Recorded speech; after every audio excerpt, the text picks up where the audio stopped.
Good afternoon.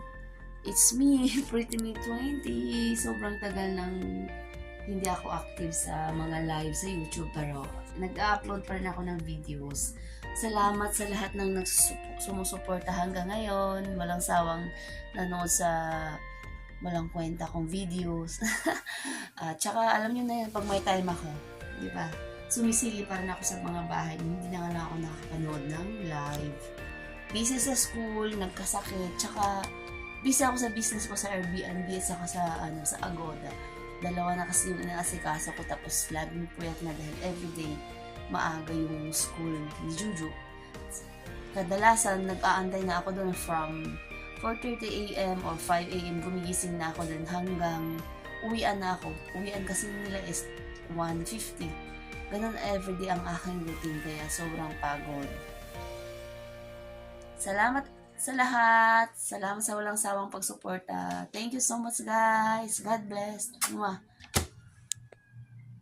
Guys, magmukbang tayo ngayon ng mangga. Maniba-niba. Ang sarap, guys. Wala tayong bagoong, kaya yan ang ginawa ko sa sausawan. Toyo with suka at may asukal. Maanghang-anghang konti yung suka niya, guys. Yan, kain tayo. Yummy. Thank you, Tita V, sa mangga. Ayan na po siya, oh. Ako lang ang kakain yan lahat.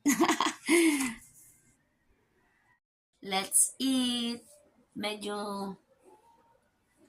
chopaw face na ako ngayon.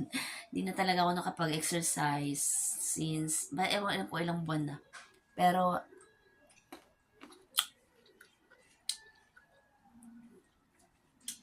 mag-exercise na ulit ako ngayon dahil gumaling na yung ubo ko, sipon ko. Medyo konti lang, konti-konti pa, pero okay na. Pag may time na ako at hindi tinatamad, tatama rin mag-exercise ako ulit. Harap. Crunchy.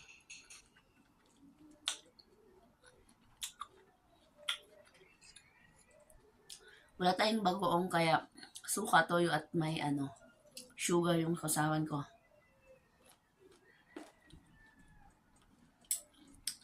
Salamat, Tita V, yung kamami ko dun sa school, sa tambayan. Madala siyang mangga, madami. Ayun. Naabutan ko pa nung dumating ako, kaya nakakuha ako.